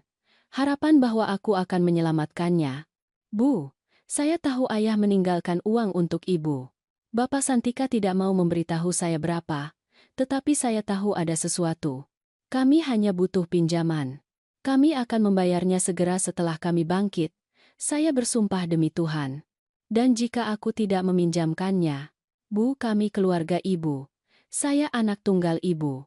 Anak tunggal saya memberi saya alat pel saat pertemuan keluarga dan mengatakan saya makan gratis. Saya sudah meminta maaf untuk itu. Permintaan maafmu tidak menghapus rasa sakit, Joko. Ia bangkit. Putus asa. Lalu, apa yang ibu mau? Agar saya berlutut? Agar saya memohon? Saya akan melakukannya. Apapun itu. Tetapi, tolong, bantu kami. Aku menatapnya untuk waktu yang lama. Dan kemudian aku melakukan sesuatu yang mengejutkan diriku sendiri. Aku berpura-pura ragu. Saya tidak tahu, Joko. Itu banyak uang. Saya tahu. Tetapi kami akan membayarnya. Dengan bunga jika ibu mau. Saya perlu memikirkannya. Berapa banyak waktu yang ibu butuhkan? Seminggu. Wajahnya berseri-seri. Ia benar-benar mengira ia telah meyakinkanku. Terima kasih, Bu. Terima kasih. Ibu tidak tahu apa artinya ini bagi kami. Aku mengantarnya ke pintu. Sebelum pergi, ia mencoba memelukku lagi. Kali ini aku mengizinkannya, tetapi aku merasakan pelukannya seperti apa adanya. Jebakan pemburu yang putus asa. Ketika ia pergi, aku menelepon Bapak Santika. Bapak, Joko datang meminta uang kepadaku. Ibu bilang tidak. Saya bilang saya akan memikirkannya. Keheningan di ujung lain. Siti, apa yang ibu rencanakan? Saya akan memberi mereka apa yang mereka inginkan. Tetapi dengan syarat. Syarat apa? Syaratku. Hari-hari berikutnya adalah persiapan yang cermat. Bapak Santika dan aku merancang sebuah dokumen, kontrak pinjaman keluarga dengan klausul yang sangat spesifik, dan wasiat baru, yang kuat, dengan saksi dan sertifikasi medis yang menjelaskan bahwa aku dalam kondisi mental yang sehat. Aku juga melakukan hal lain. Sesuatu yang menyakitkan bagiku tetapi perlu. Aku menyewa seorang penyelidik swasta. Saya perlu Bapak mencari tahu segalanya tentang situasi keuangan anak dan istrinya. Kataku kepada pria itu, seorang pria berusia 50 tahun dengan wajah yang tidak terkejut oleh apapun. Utang, pengeluaran, pergerakan bank, semua yang legal untuk didapatkan. Apakah ada sesuatu yang spesifik yang ibu cari?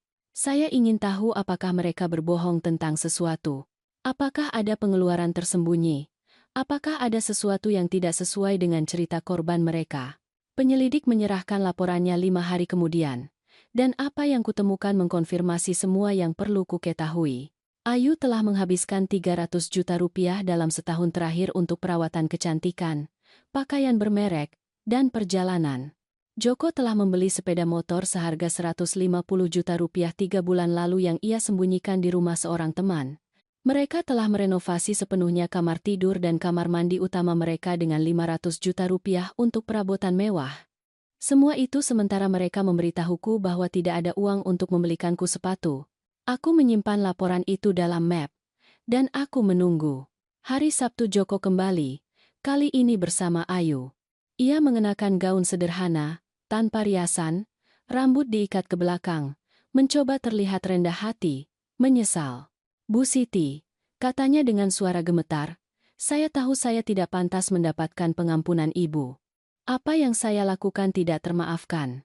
Tapi saya bersumpah saya sudah berubah. Saya sudah pergi ke terapi.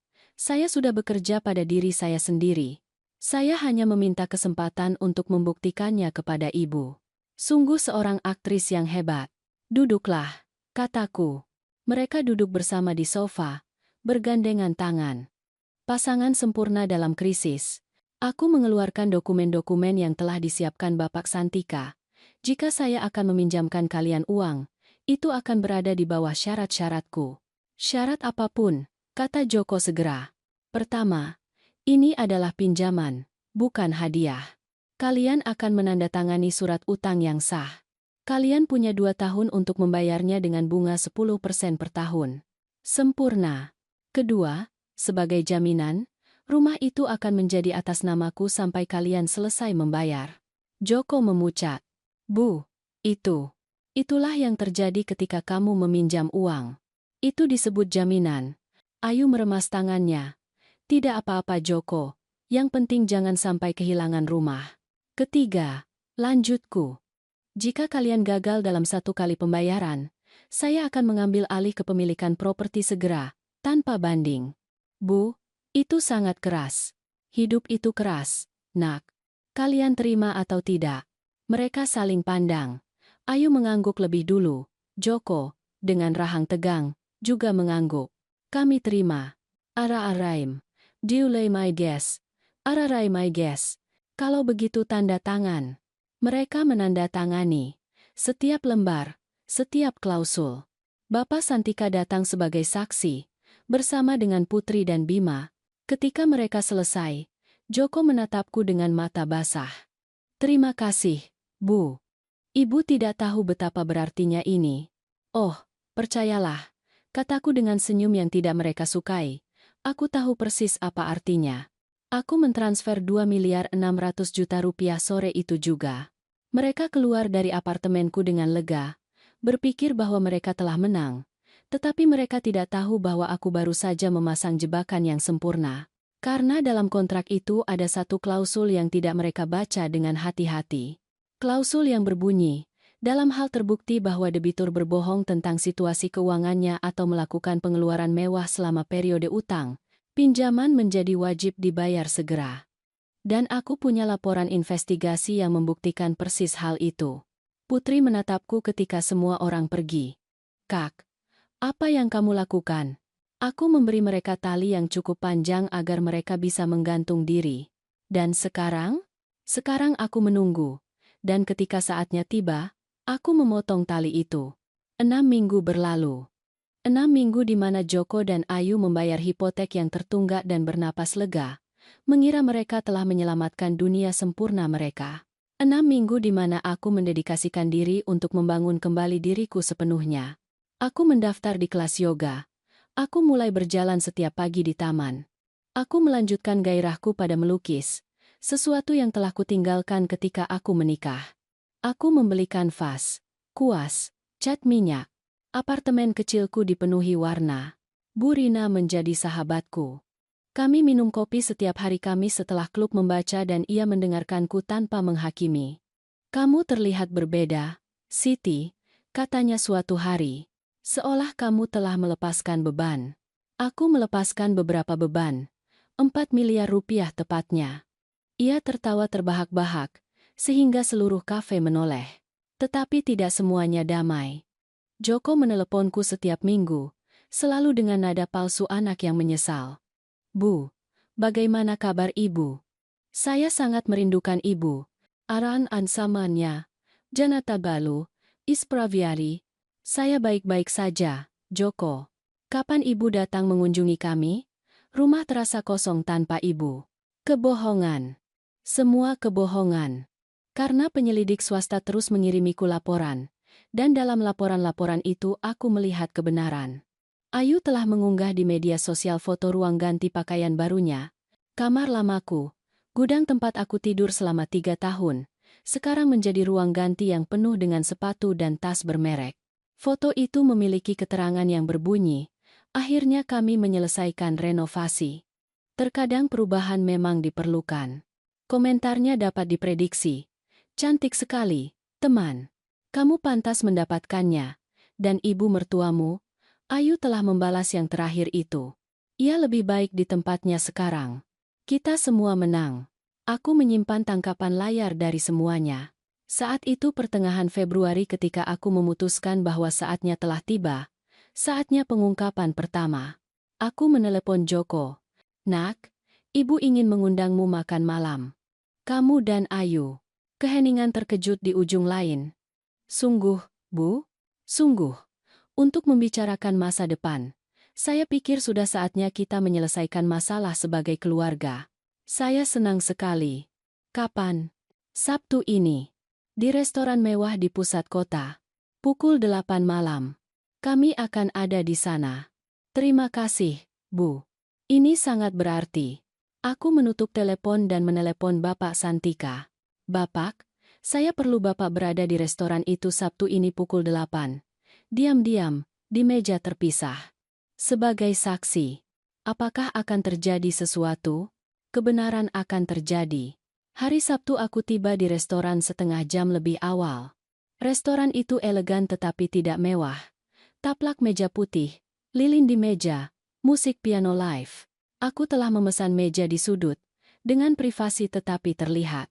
Bapak Santika sudah ada di sana, di meja di sisi lain ruangan, membaca koran. Ia menyambutku dengan isyarat diskret. Joko dan Ayu tiba tepat waktu. Ia mengenakan gaun hitam sederhana, riasan lembut. Ia, jaket sport biru tua, mencoba terlihat terhormat. Bu, Joko mencium pipiku. Ibu terlihat sangat baik. Terima kasih, duduklah. Kami memesan makan malam. Aku memesan ikan.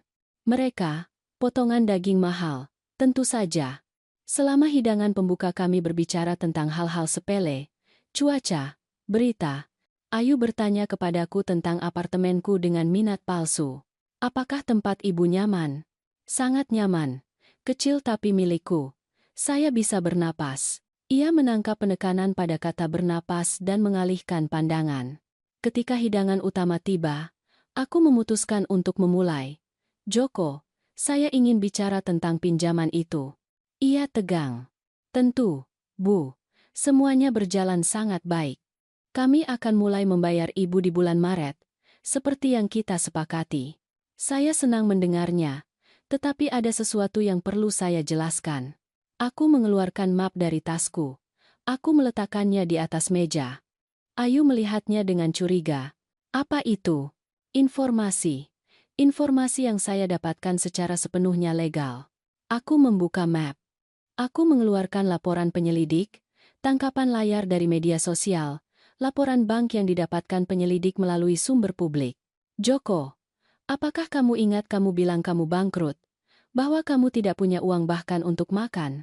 Bu, saya tidak pernah bilang. Kamu mengatakannya. Dan Ayu juga. Kalian bilang kalian putus asa. Bahwa semuanya karena hipotek. Bahwa kalian telah melakukan segala yang mungkin untuk membayar. Aku meletakkan foto ruang ganti pakaian di atas meja. Apakah ini melakukan segala yang mungkin? Ayu memucat. Itu foto lama. Itu tertanggal 3 minggu lalu, tepat setelah saya meminjamkan kalian uang.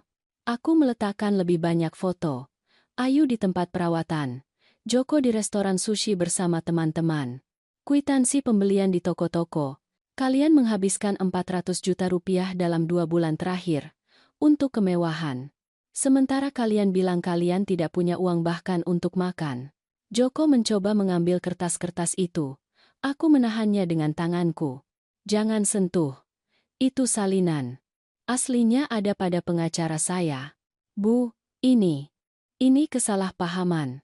Kesalahpahaman? Suaraku meninggi cukup untuk membuat meja-meja di dekatnya menoleh. Kesalahpahaman adalah berbohong kepada saya?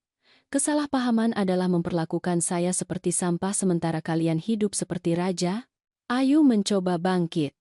Joko menahannya. Bu Siti, tidak seperti yang terlihat. Duduklah, perintahku. Sesuatu dalam nada suaraku membuatnya patuh. Saya akan mengatakan sesuatu yang seharusnya sudah saya katakan sejak lama. Kalian tidak membutuhkan saya. Kalian memanfaatkan saya.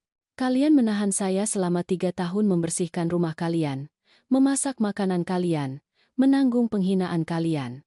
Dan ketika saya tidak lagi berguna sebagai pembantu, kalian menginginkan saya berguna sebagai bank.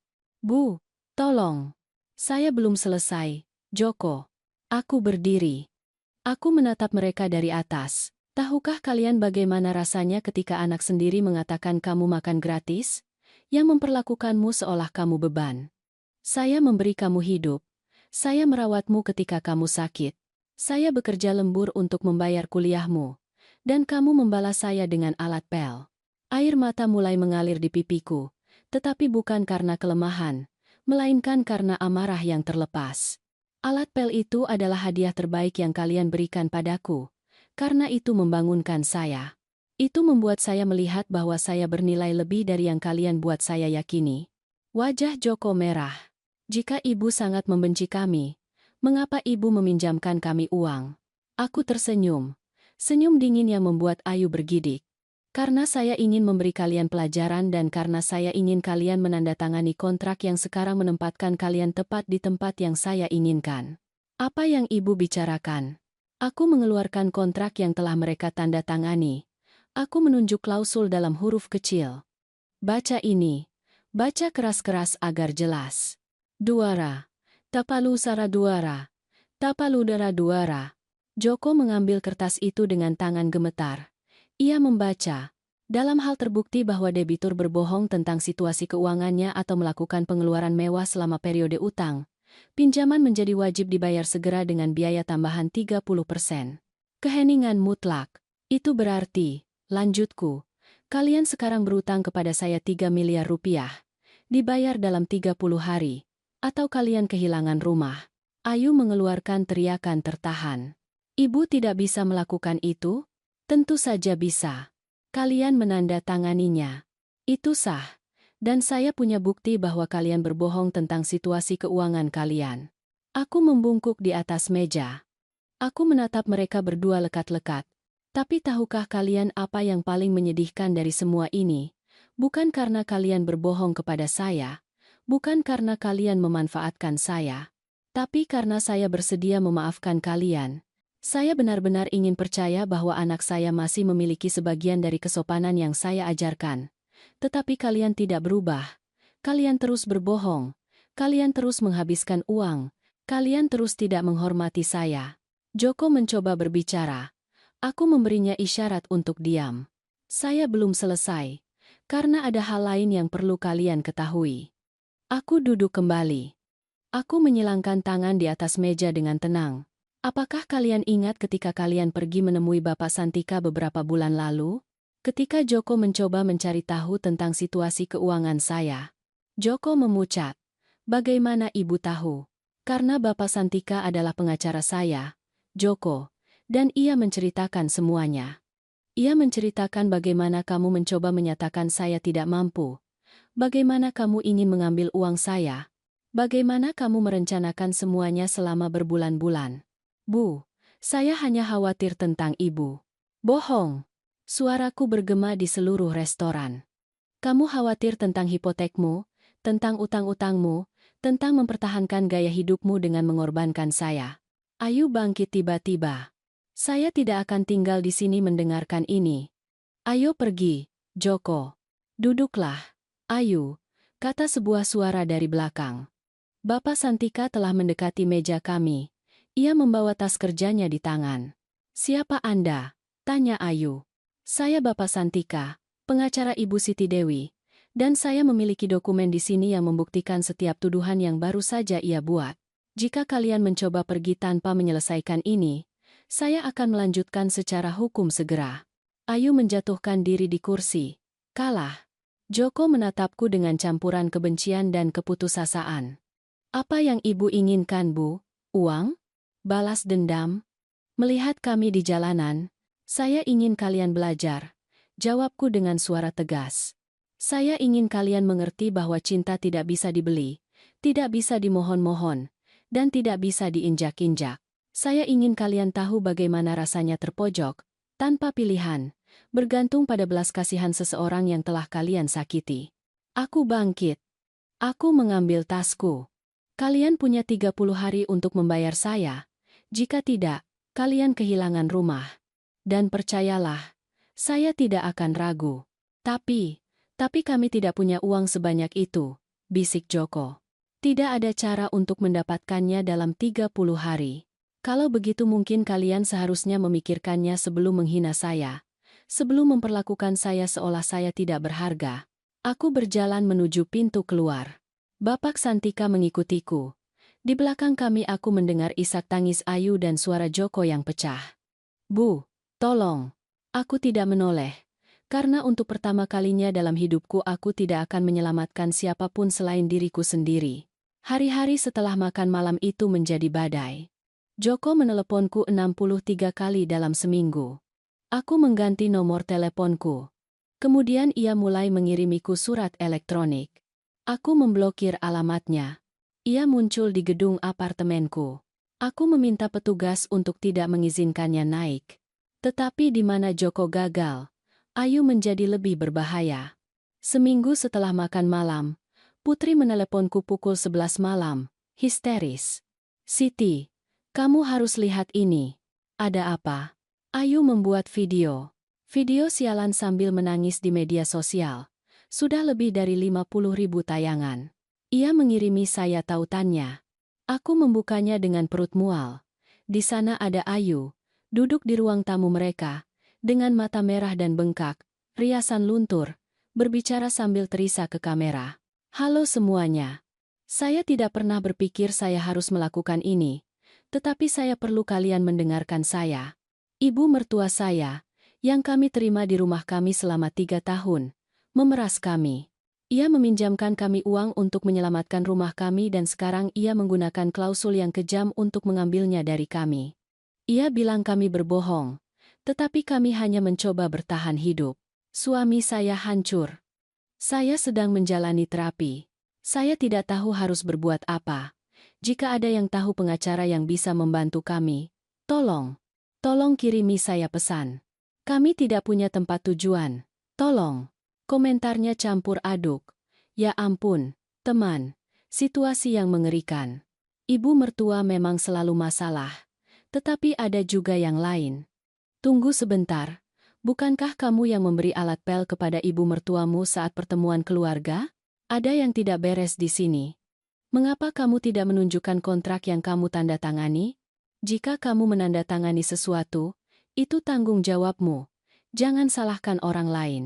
Aku berbaring di tempat tidurku, menarik napas dalam-dalam. Ayu memainkan kartu korban publik. Ia pintar, tetapi aku telah belajar menjadi lebih pintar. Keesokan harinya, aku pergi ke kantor Bapak Santika dengan sebuah tawaran. Bapak, saya ingin melakukan ini dengan benar. Saya ingin semuanya legal, transparan, tidak terbantahkan. Apa yang ada di pikiran ibu? Saya ingin membuat tawaran terakhir. Kesempatan nyata bagi mereka untuk membayar, tetapi dengan saksi, rekaman, semuanya didokumentasikan, sehingga ketika saatnya tiba untuk mengambil rumah, tidak ada yang bisa mengatakan saya tidak memberi mereka pilihan. Alhamdulillah. Alhamdulillahirabbil pastanka. Alhamdulillahirabbil. Bapak Santika tersenyum setuju. Ibu lebih pintar dari yang mereka kira. Kami menyiapkan semuanya dengan cermat. Pertemuan formal di kantor, dengan notaris publik hadir, dengan semuanya direkam video untuk tujuan hukum. Aku mengirimkan panggilan kepada Joko melalui Bapak Santika. Pertemuan pada hari Jumat, 10 Maret pukul 10.00 pagi di kantor Bapak Santika. Kehadiran wajib sesuai ketentuan kontrak. Akan dibahas proposal solusi. Mereka tiba tepat waktu, tetapi terlihat hancur. Joko kehilangan lebih banyak berat badan. Ia memiliki lingkaran hitam yang dalam di bawah mata. Ayu mengenakan rambut diikat sederhana, tanpa riasan, pakaian sederhana, mencoba terlihat rentan. Ruang rapat itu formal. Meja mahoni panjang, kursi kulit, alat perekam di atas meja, kamera di tripod. Notaris publik, seorang pria berusia 60 tahun dengan kacamata tebal, sudah duduk memeriksa dokumen. Selamat pagi, kataku ketika mereka masuk. Mereka tidak menjawab. Mereka hanya duduk di sisi lain meja. Bapak Santika memulai. Kami di sini untuk membahas utang tertunda sebesar 3 miliar rupiah yang dimiliki Bapak Joko dan Ibu Ayu kepada Ibu Siti Dewi. Pertemuan ini direkam untuk tujuan hukum. Ada keberatan? Tidak ada, gumam Joko. Baik, Ibu Siti, giliran Ibu. Aku membungkuk ke depan dengan tangan terlipat di atas meja. Joko, Ayu, saya memanggil kalian ke sini karena saya akan melakukan sesuatu yang mungkin tidak kalian pantas dapatkan, tetapi yang perlu saya lakukan demi kedamaian saya sendiri, memberi kalian kesempatan terakhir. Joko mendongak, penuh harap. Kesempatan apa? Kalian punya utang penuh, 3 miliar rupiah. Saya tahu kalian tidak bisa membayarnya, tetapi saya akan menawarkan sesuatu. Saya akan memaafkan biaya tambahan 30%. Utang kembali ke jumlah aslinya, 2 miliar 600 juta rupiah. Bu, saya belum selesai. Kalian punya 90 hari untuk membayar jumlah itu, 3 bulan. Jika kalian berhasil, rumah itu kembali atas nama kalian dan saya akan benar-benar mundur dari hidup kalian. 3 bulan masih mustahil, kata Ayu dengan suara gemetar. Biarkan saya selesai. Jika kalian tidak bisa membayar dalam 3 bulan, maka kalian menerima yang berikut. Saya mengambil alih kepemilikan rumah, tetapi saya memberi kalian 6 bulan tambahan untuk menemukan tempat tinggal. Saya tidak mengusir kalian ke jalanan segera. Saya memberi kalian waktu. Joko menatapku tidak percaya. Mengapa ibu melakukan itu? Karena meskipun demikian, Joko, kamu tetap anakku, dan karena saya ingin kamu mengerti sesuatu. Ini bukan balas dendam, ini keadilan. Ada perbedaannya. Aku mengeluarkan dokumen baru. Ini adalah perjanjian yang dimodifikasi, dengan ketentuan baru. Jika kalian menandatanganinya, kalian berkomitmen untuk mencoba membayar dalam 90 hari. Jika kalian tidak bisa, Kalian menyerahkan rumah tanpa tuntutan hukum, dan saya akan membantu kalian secara finansial selama 6 bulan tambahan itu dengan 5 juta rupiah bulanan agar kalian menyewa tempat yang layak. Ayu menahan isakan. Mengapa ibu melakukan ini? Karena saya tidak seperti kalian. Saya tidak menikmati penderitaan orang lain, tetapi saya juga tidak akan membiarkan diri saya diinjak-injak lagi. Bapak Santika meletakkan dokumen di depan mereka. Kalian punya dua pilihan. Menandatangani perjanjian ini, yang murah hati mengingat keadaan, atau pergi ke pengadilan, di mana kalian akan kalah secara definitif dan tanpa pertimbangan tambahan apapun. Joko mengambil dokumen itu. Ia membacanya baris demi baris. Air mata mulai mengalir di pipinya. Kami tidak akan mendapatkan uang sebanyak itu dalam 3 bulan, Bu. Ibu tahu itu. Saya tahu. Itu sebabnya perjanjian ini realistis. Saya memberi kalian waktu dan dukungan agar kalian bangkit. Tetapi rumah itu, Joko, rumah itu bukan lagi milik kalian. Itu adalah konsekuensi dari keputusan kalian. Rumah tempat kami berencana membangun keluarga, bisik Ayu. Aku menatapnya langsung ke mata. Rumah tempat kalian menahan saya di gudang, tempat kalian menghina saya, tempat kamu mengubah kamar saya menjadi ruang gantimu bahkan sebelum saya pergi. Jangan bicara tentang keluarga kepada saya, Ayu. Kamu tidak tahu apa artinya kata itu.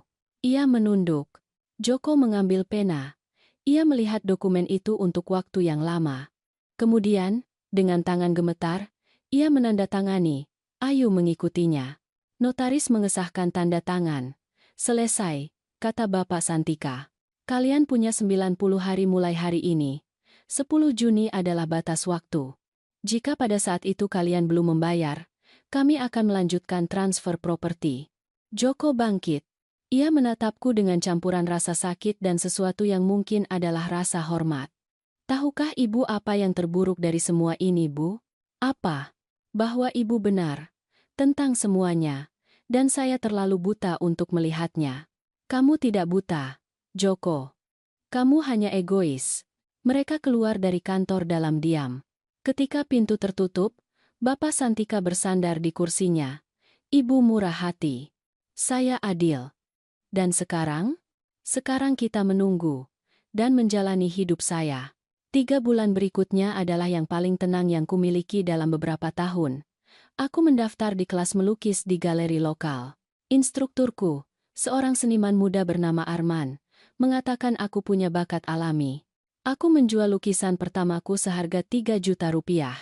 Itu tidak banyak, tetapi perasaan menciptakan sesuatu dengan tanganku sendiri, sesuatu yang dihargai orang lain, sungguh tak ternilai. Bu Rina menjadi sahabat terbaikku. Kami bepergian bersama keluar kota selama seminggu. Kami makan makanan khas, membeli souvenir, berjalan di jalanan kolonial. Aku merasa muda lagi. Putri mengunjungiku setiap hari Minggu. Kami memasak bersama, tertawa, mengenang masa kecil kami.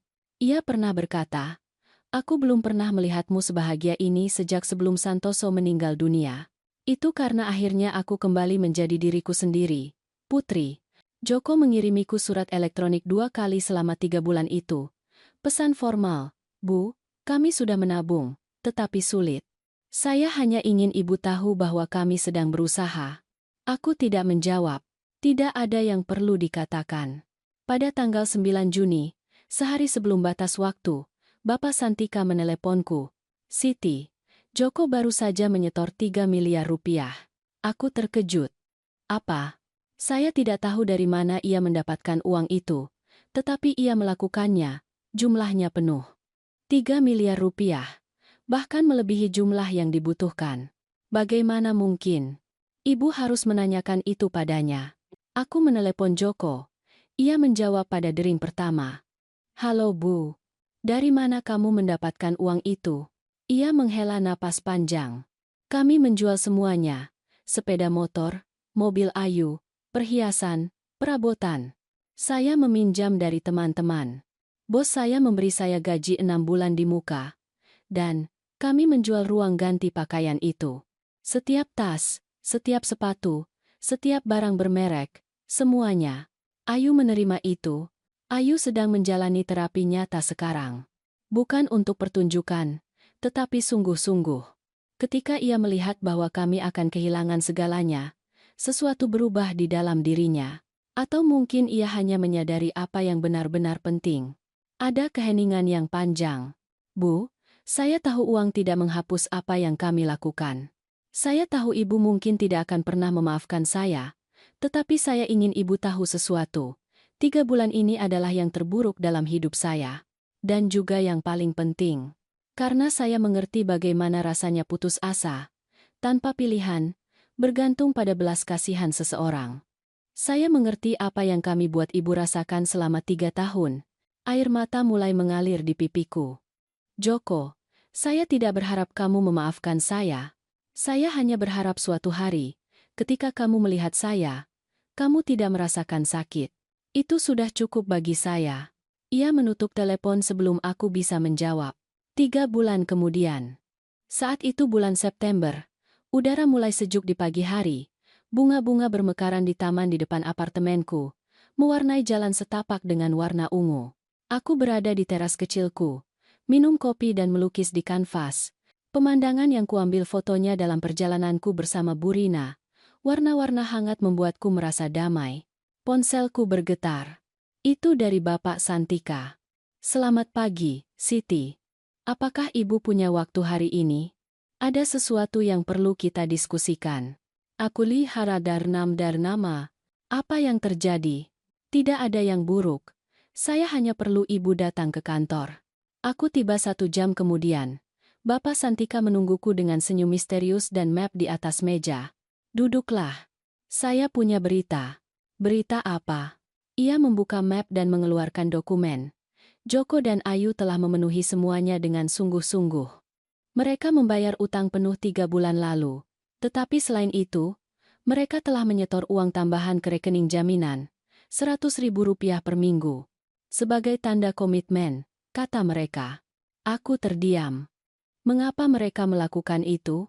Saya pikir mereka benar-benar berubah, Siti, atau setidaknya mereka sedang mencobanya. Aku melihat laporan bank. Memang, di sana ada setoran-setoran itu, kecil tetapi konstan. 20 minggu berturut-turut. Ada lagi. Lanjut Bapak Santika. Joko memintaku untuk memberikan ini kepada ibu. Ia menyerahkan amplop. Aku membukanya dengan tangan gemetar. Di dalamnya ada surat tulisan tangan. Tulisan tangan Joko. Yang kuajarkan kepadanya ketika ia berusia 6 tahun.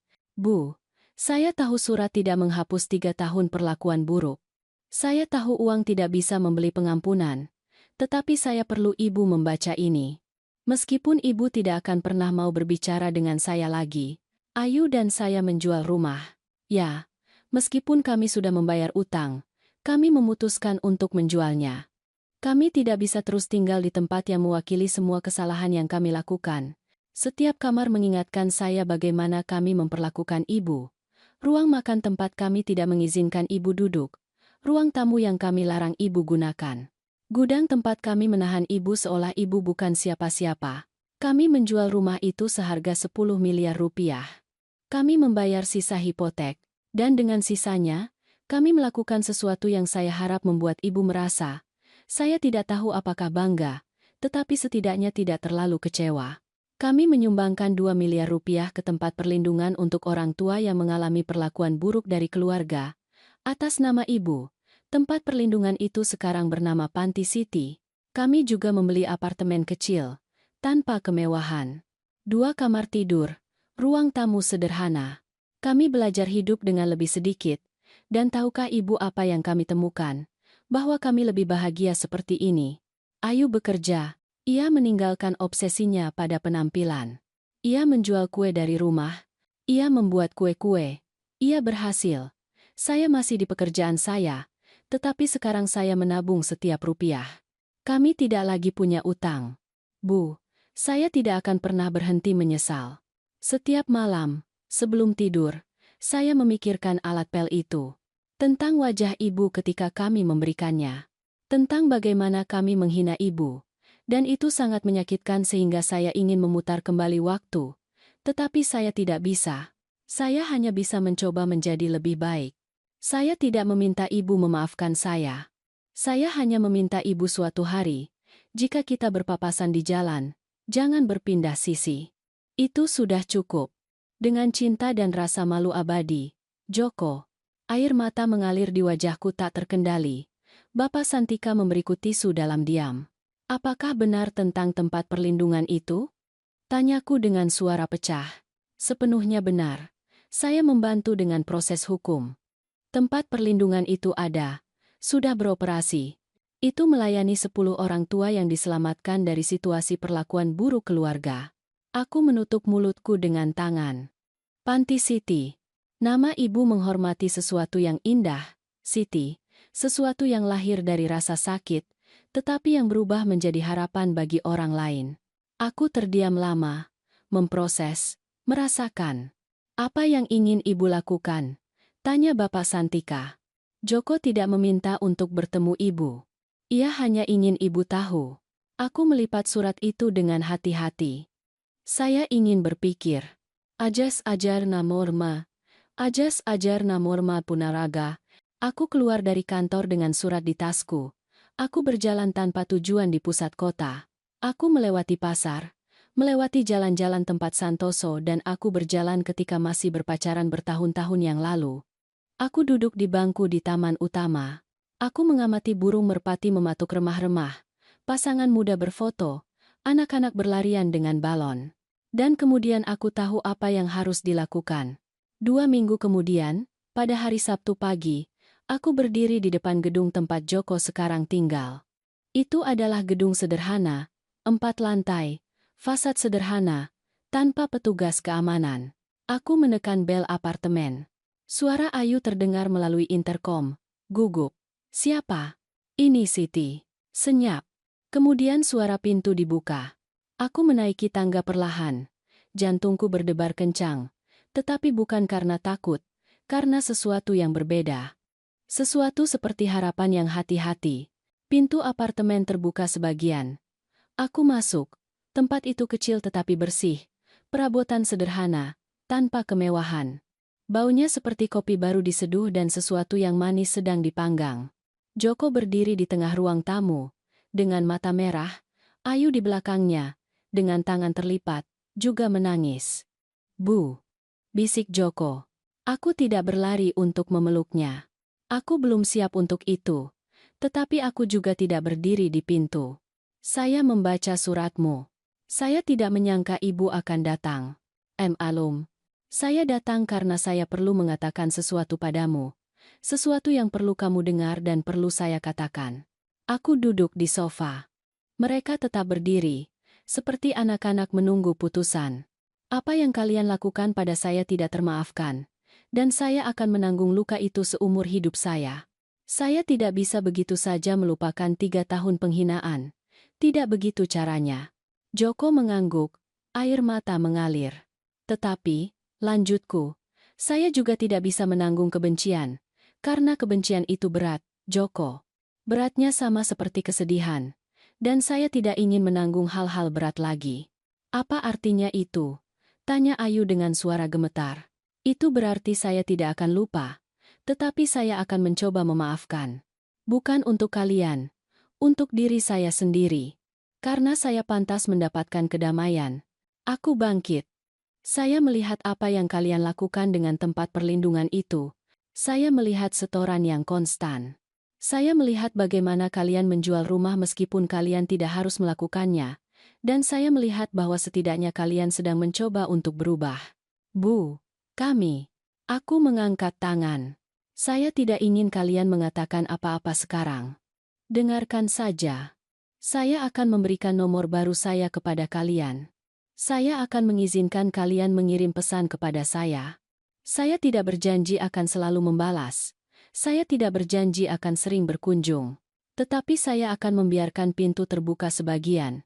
Hanya terbuka sebagian. Jika kalian benar-benar berubah, seiring waktu, mungkin pintu itu akan terbuka lebih lebar. Joko ambruk di sofa. Terisak, terima kasih, Bu. Terima kasih. Jangan berterima kasih pada saya. Ini bukan hadiah. Ini adalah kesempatan yang harus kalian dapatkan dari hari ke hari. Jika kalian gagal lagi, jika kalian berbohong lagi, jika kalian tidak menghormati saya lagi, Pintu itu akan tertutup selamanya. Mengerti? Keduanya mengangguk. Aku berjalan menuju pintu keluar. Di pintu aku berhenti. Satu hal lagi, tempat perlindungan Panti Siti itu. Saya ingin menjadi sukarelawan di sana. Joko mendongak, terkejut. Sungguh? Sungguh. Jika rasa sakit saya dapat membantu orang lain, maka itu tidak sia-sia. Aku keluar dari apartemen. Aku menuruni tangga. Dan ketika aku sampai di jalan, aku menarik napas dalam-dalam. Bukan kebahagiaan penuh yang kurasakan. Itu adalah sesuatu yang lebih kompleks. Itu adalah kedamaian bercampur kesedihan. Harapan bercampur kehati-hatian. Pengampunan bercampur ingatan. Itu hanya berarti melanjutkan hidup. 6 bulan kemudian, aku berada di Panti Siti, membantu seorang wanita berusia 75 tahun yang baru saja tiba. Namanya Dimas.